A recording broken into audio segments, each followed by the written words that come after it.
How's it going, everyone? Hope you're all keeping well, and welcome back to a new league racing video here for round 3 of the RTA IndyCar series.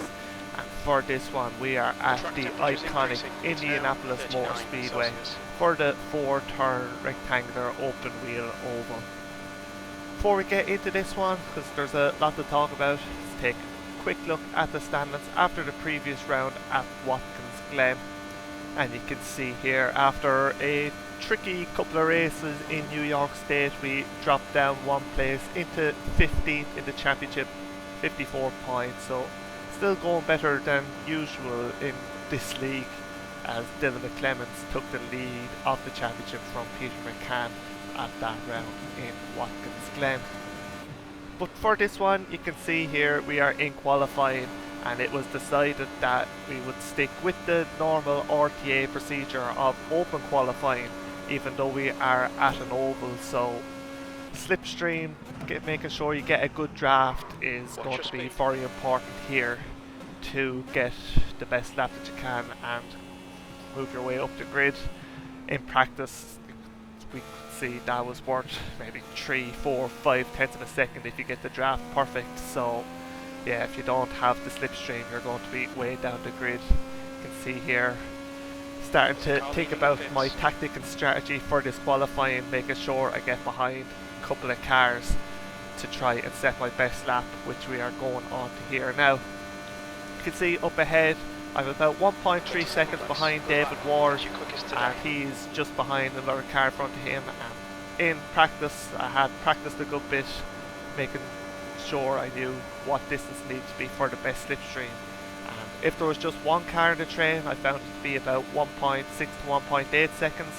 But now, since the car ahead of me also has a draft, about 1.3 to 1.2 is what I found to be the best.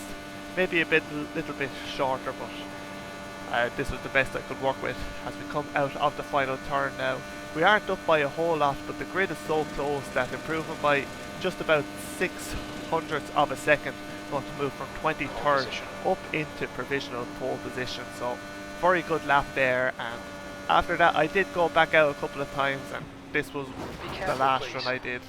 Somebody having a bit of an issue, and I ended up collecting them. But after that I decided I wasn't going to go back out again, and in the end I end up on pole position for the first time in RTA, just 26 thousandths ahead of Ronan Doherty, with the top 20 covered by just half of a second. So very close, and very happy to get that pole position. In all honesty, it's probably more luck than skill to get a good lap around here, but still good to see that the practice I put in on the Monday night before to know where I needed to be to get the best slipstream paid off. And we are going to lead the grid to green for the first time over the yard of bricks here in Indianapolis. So as we come around turn 4, getting ready to go here for race 1, going to try and use my experience from racing here at Indy to get a good start and keep it nice and safe for everybody. So going at my usual point, just at the start of the pit lane wall, separating it from the main track. And as the lights go green, we've got a good jump on Ronan Doherty and Dylan McClemens, as it's 3 wide behind into turn 1 already. But as we know from just normal official races around Indy, leading into turn 2 means you are more than likely going to be in at least second going into turn 3. That's exactly the case, as Ronan gets the run, as does Dylan McClemens, and into turn 3. Brandon McCaughlin also having a bit of a look, so we move down into third place on this opening lap. One thing to note with the slipstream around here is that the setup we are using has a lot of downforce, which means one, that the slipstream is even greater than it usually would, as we nearly try and make a 3 wide there into turn 1. Needing to start to learn my lessons from the previous race in Watkins Glen and be a bit more patient. But when you're up in the lead and you're not used to it, it's kind of hard to not just get a bit eager. But yeah, slipstream is very effective, more than usual, because of the higher downforce, and also means that the car is very easy to drive, and it actually took a lot of the skill of driving around Indy out of racing here, because you can't just take the turn, all the turns pretty much flat out, unless just there's 3 or 4 cars giving you dirty air. So yeah, kind of took some of the joy out of it and some of my experience and some of my advantage with the higher downforce, but just have to make the most of it as we retake the lead starting lap 3. And now as we head down the back straight, Brandon McCaughlin pulling alongside, and we make the slightest contact, and we were just wheel to wheel contact, and our cars kind of got stuck together, dragged me into him, and we have the first big accident here at Indianapolis for this RTA round 3. So we ended up having to get towed back to the pits, and we're coming on to the last couple of laps here now. We were in 23rd, managed to catch up to Emma, which is pretty easy to catch up to someone when they don't have the draft, because once you get into about 1.8 seconds, you're just going to draft up right behind them, and yeah, there's not much that they can do to try and stop that from happening. As we're starting the second to last lap here now, I was starting to think where I wanted to position my car for the last lap to try and get this 22nd place off Emma, because might as well try and get the best result that I can. So speeding along here now down into turn 3, taking the lead, but letting her come back past then into turn 3 and along the pit straight on to the last lap. I could have had a move there into turn 1, but decided to just stay behind for now, and through turn 2 a car having a bit of an issue, but now on the run down the back straight you can see the slipstream here. This was my plan, just let Emma be ahead on the back straight and slipstream past into turn 3. Jason Smith there having a bit of an issue, he was in second when he had that crash there on the last lap, now out of the final corner.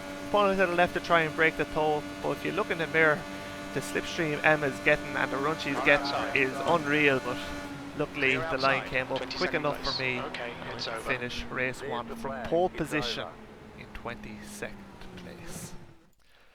So yeah, P22 then, down 21 positions and 2 laps behind from pole position, which obviously isn't a nice feeling. Just a bit of an unfortunate incident there between myself and Brandon.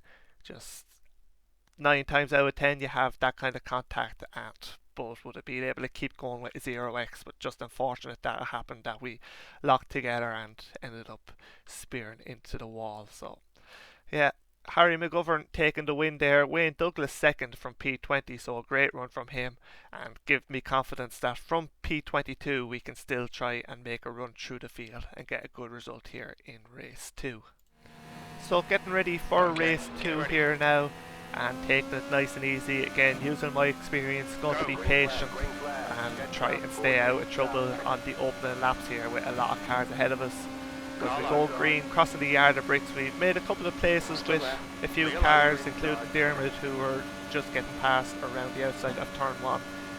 Yeah, getting a bit of a slow start there, so I think we're up 2 places already, and a bit of a gap to the group ahead, but still well within slipstream range. And like I said, just taking it nice and easy here in the opening laps. See there, or here, there, lifting into turn 3. Just taking it nice and easy and waiting for the inevitable kind of to happen up ahead. I've raced enough around Indianapolis to know that anything can happen, especially in this race when a few inexperienced oval racers and a lot of over eagerness, you could say, as on the short through between turn 1 and 2 on lap 2. Somebody having contact there and heading to the inside wall. That makes Tony Stack have to check up, and we get a run on him, moving past into turn 3, moving back to the racing line to get a good run through turn 3, getting a bit of clean air on our wing, closing up the cars ahead, as Josh Brown has a look around my outside, as we have Brandon McCaughlin up ahead, so hopefully we don't make any contact with him on this occasion. And on the run into turn 1, I could have made it 2 wide, possibly 3 wide there, but decided to stay behind for now. Obviously Brandon, a very quick driver. He was up in the lead with me before incident, so I was happy enough to kind of stay behind him if needs be and work with him to try and get through the field, as he put the move on Jamal into turn 4, puts Jamal offline, so we get side by side with him into turn 1. On the inside, using my patience to just lift off, let Jamal have that position, and he kind of went towards the apex anyway, so maybe it's a good idea that I backed out. And on the exit of turn 2, he has to lift a bit. We get the run. Luckily for me then, Nicky Meredith, he was just in front of me, probably would have got boxed in there, but he pulled to the left hand side, and then we managed to get another move done around the outside of turn 3 before we get into T4 and get a good run on Brandon. Then decided to just go for a move here now, since we had the slipstream from Sean McClemens in the purple car ahead, and through turn 1 see, might not be able to see the wash I got, but a big incident up ahead. Seems like everyone's kept going though, but on the inside I think that's Peter McCann who's gone for a spin, and yeah, that was who was going slow there. You can see the relief on my face that I made it through there unscathed. I think it was a lot closer than it looked like from my onboard. As we look at a replay here now, you can see there the orange car of Kevin Joyce just washing up into Peter McCann, who then kept going but then gets hit in the rear by, I'm not sure who that is, and that sets off a big chain of events. A big crash there in race 2, but luckily he was able to survive that, as there's another crash on the right hand side in turn 2, so we'll move up another 2 places and find ourselves in P8 now into P7 as we get past Sean McClemens into turn 3. So just 5 laps into this race and we're already after making up a good few positions as we get very close to the rear end of Conor Melia there, having to lift off a lot. I think I even had to brake there to avoid running back into the back of Conor. 10 minutes to go. But for a lot of the rest of this race now, you could hear there 10 minutes left in this race, and just a lot of back and forth between the top 9 or 10 drivers here, and I was happy enough to just play it nice and safely, not get too involved, as there's a big crash there again, another 2 cars taken out of the race, and just proving that my strategy of not fighting too hard yet and just sitting in behind paying dividends. As on the end of lap 9 had a bit of connection difficulties, so on the exit of turn 4 I pulled to the left hand side, lifted off because with the slipstream and how powerful it was, I didn't want the slipstream up behind somebody and then I reappear on their screens and then reappear on mine and end up having a crash. Through turn 3 there, Josh putting a bit of a dodgy move, and you can see here on the freeze frame that it doesn't look like he'd left a car's width on the exit between him and the wall, so yeah, not too happy with that, to be totally honest. And then not very long later, as we head into turn 1 in the slipstream of Kevin Joyce, Josh and Sean McClemens come together. Sean going for a bit of a half spin, and again looking at the replay, Josh in the red and white Husky car just turning into the apex like Sean wasn't there, and have to say fair play to Sean for being able to save that and stay in the race. Yeah, Josh showing that he might not be the most experienced oval racer and somebody that might have to look out for the rest of this race, as again he's clear there but still a bit close for comfort on the exit of turn 1. As with just under 4 minutes left now, I decided that I'd been patient enough and it was time to have some fun and try and make a few passes and make my way further up the grid. There's, I think it's 7 of us in this battle now for the lead, and I was considering my options of where I wanted to be on the run down the pit straight, going to the outside, making it 4 wide momentarily. Bit of a risky move there by me, but managed to get the gap on the outside up against the wall and move up into the lead, I think, or we're side by side with Josh for the lead on the back straight. Kevin Joy's getting the good run on us, on the two of us, and into turn 3. He takes the lead. Josh is just on our inside, and he gets past there. So I make a bit of contact with the outside wall. No damage done, thankfully. Yeah, just lost a bit of momentum there. From the lead, we are now going to be back down into 5th place. So, like I was saying, just trying to consider my options where I wanted to be. And I was feeling that 3rd or 4th place is probably the best place to be heading on to the last lap, because if the cars go 3 wide or 2 wide up ahead, then they're not getting the slipstream. I will get the slipstream, and yeah, hopefully be able to slingshot past it into turn 3. Not sure who that was in the blue and orange car, going up a bit wide, making a big contact. Luckily, I feel like I was the one that avoided a big crash there, moving down into 6th place behind Connor Amelia, and yeah, Dylan McClellan, sorry, just behind us. So, making a move, trying to make a move on Connor around the outside of turn 2, get a bit of a slipstream off Kevin, carry good momentum on the outside line, and move back into 5th place. Into turn 3, I wasn't going to try and go for a move on Kevin right now. He lifted off a lot more than was probably needed, diving to the inside, more so to keep my momentum and avoid a collision than to make an overtake. As we head on to the 2nd to last lap now, lifting off into turn 1, didn't want to make that too wide because I didn't feel too safe with 3 lads ahead, to be fully honest. Most of them were fairly good, but seeing what Josh has been like throughout this race, and I didn't want to be involved in a collision that might happen. But heading through turn 3 now, getting very close up ahead, through turn 4 to head on to the final lap in the race, and in 4th place, where I was planning and hoping to be heading on to the last lap. So white flag waving into turn 1, 3 wide up ahead. I probably could have made a 4 wide there, but thought better than that, because it would have took the 4 of us out of the race more likely than not. Was sitting behind, trying to get a good run onto the back straight. We get a bit of clear air on our wing between the cars through turn 2. Now on the back straight, getting the slipstream. Just like I said, 3 wide up ahead, so none of them getting the tow. So it means we're not able to make a way past. Josh spins on the inside, and he spins and ends up collecting myself.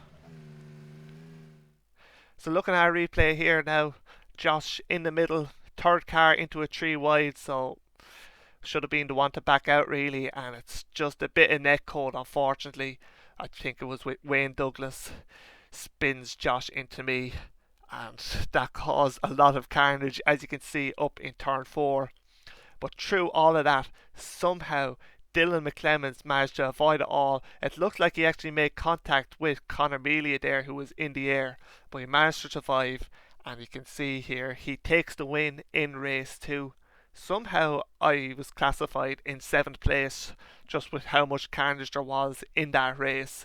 So still a good result, moving up 15 places.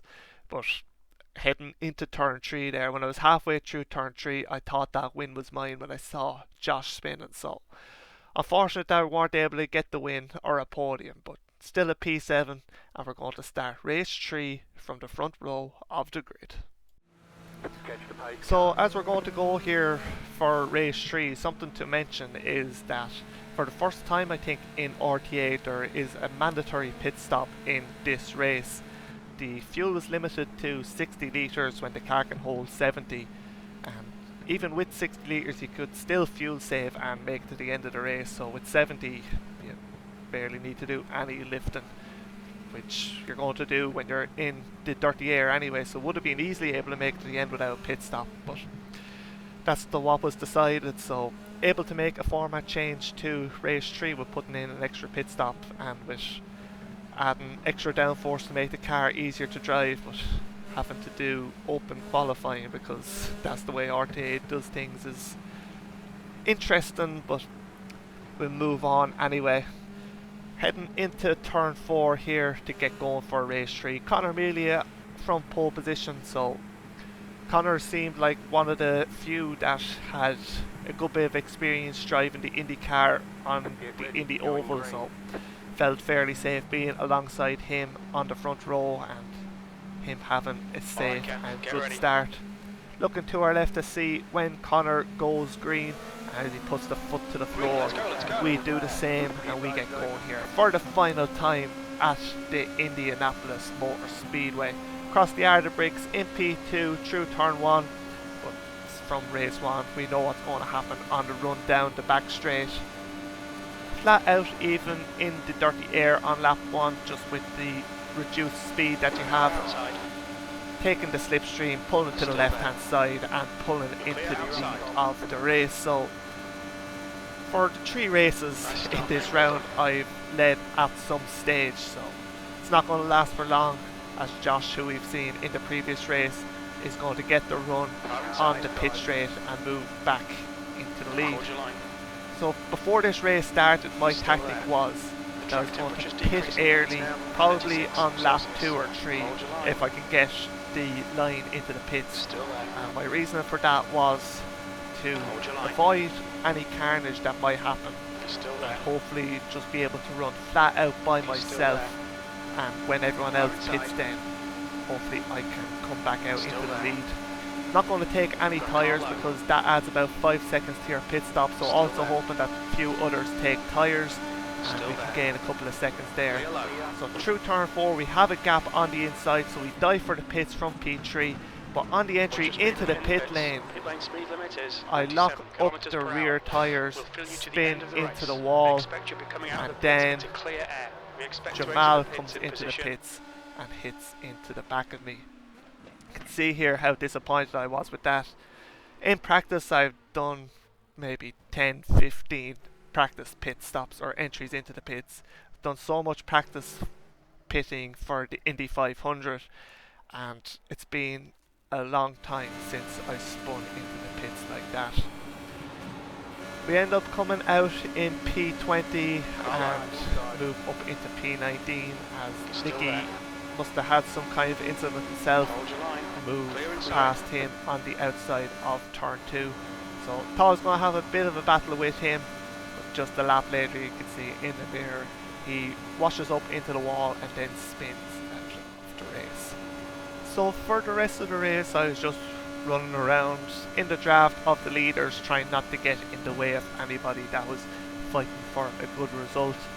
But then just to round off what is the round I was most looking forward to, which ended up being a pretty miserable one, Peter McCann gets sent spinning around. We can't really avoid him and we end race 3 upside down. You have 12 incident points.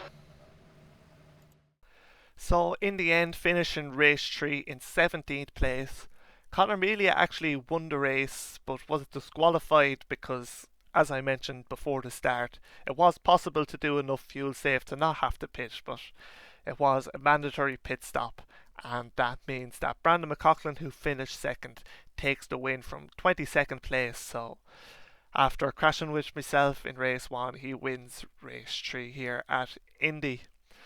Looking at the standings then after this round, I move up a couple of places into 12th, got a good few points in this round, but still feel like there's a lot more on offer, with Dylan McClemmons still leading the way ahead of Peter McCann and Conor.